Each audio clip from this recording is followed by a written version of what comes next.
Tahukah kamu, rata-rata wanita sering mengalami gangguan menstruasi tanpa disadari? Gangguan menstruasi adalah kondisi ketika siklus menstruasi mengalami anomali atau kelainan.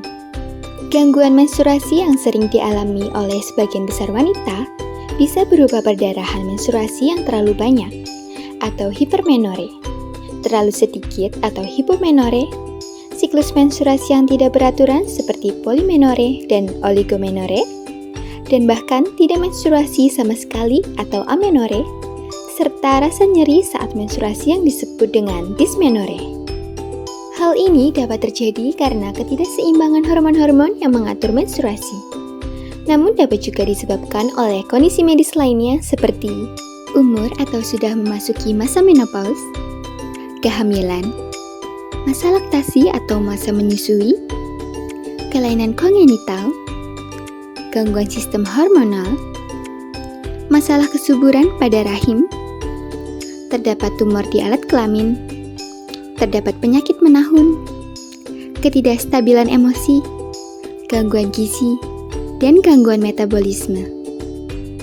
Wanita yang mengalami gangguan menstruasi biasanya akan mengeluhkan tanda dan gejala seperti perut melilit, nyeri punggung, payudara mengencang, sakit kepala, kemunculan jerawat berlebih, mudah lelah dan lapar, konstipasi atau kesusahan BAB, gelisah, kram perut, diare, absen menstruasi, dan darah yang dikeluarkan berbau khas.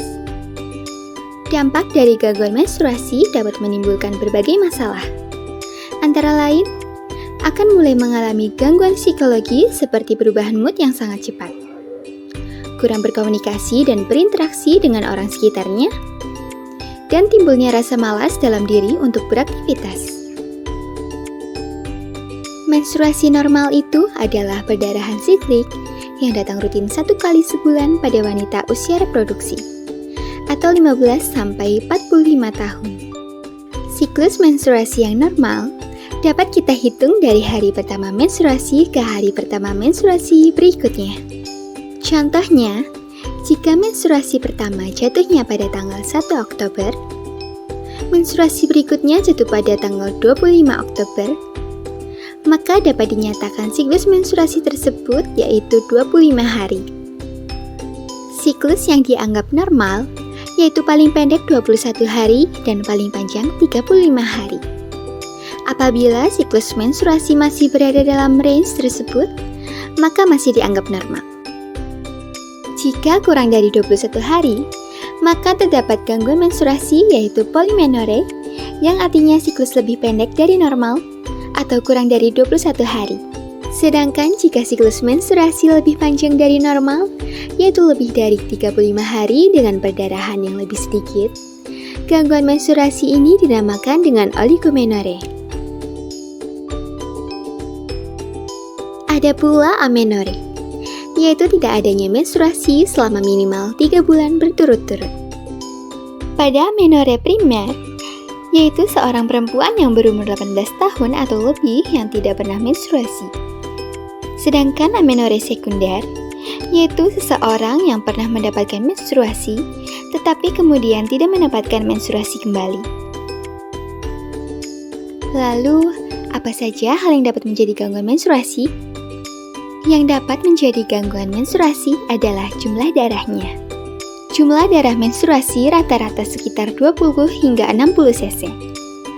Apabila jumlah darahnya lebih dari itu, kita sebut dengan hipermenore, yaitu merupakan perdarahan menstruasi yang lebih banyak dari normal atau lebih lama dari 8 hari.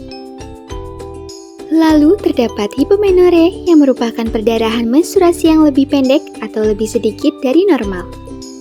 Pengeluaran darah menstruasi biasanya banyaknya susah dihitung berapa cc. Tetapi kita dapat menghitung rata-rata ganti pembalut per hari yaitu 3 hingga 4 kali yang masih dianggap normal.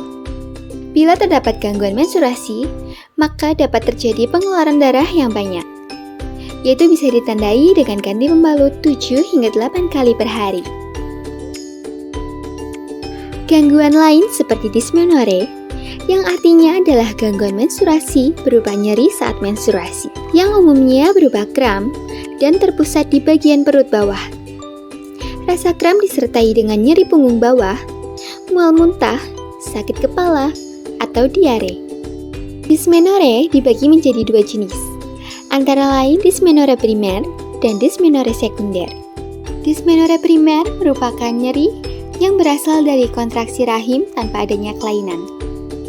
Sedangkan dysmenorrhea sekunder merupakan nyeri dengan disertai kelainan atau penyakit yang memiliki gejala seperti nyeri saat buang air kecil, nyeri saat berhubungan seksual, dan infertilitas.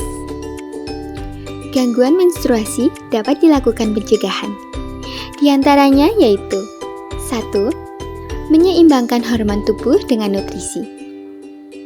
2. Memperbaiki pola makan. 3. Melancarkan pencernaan dengan PAB secara rutin. 4. Cegah dan atasi anemia. 5. Olahraga. 6. Aktivitas seksual yang sehat. 7. Berikan rasa hangat. 8. Lebih menjaga kebersihan saat menstruasi. Sedangkan untuk pengobatan yang dapat dilakukan yaitu 1. Biopsi endometrium, yaitu pengambilan sampel jaringan pada lapisan atau dinding rahim. 2. Histeroskopi, yaitu pemeriksaan leher rahim. 3. USG. 4. MRI scan. 5. Kuretase. 6. Periksa hormon. 7. Pengobatan hormon seperti pil KB yang juga dapat memperlambat pertumbuhan jaringan di rahim. Adanya permasalahan pada sistem reproduksi yang bisa menyebabkan derajat kesehatan menurun seperti suspek kanker serviks, kanker rahim, ataupun ovarium. Sedangkan darah yang tertinggal atau yang tidak lurus seluruhnya bisa menyebabkan adanya penyakit lain seperti kista ataupun tumor.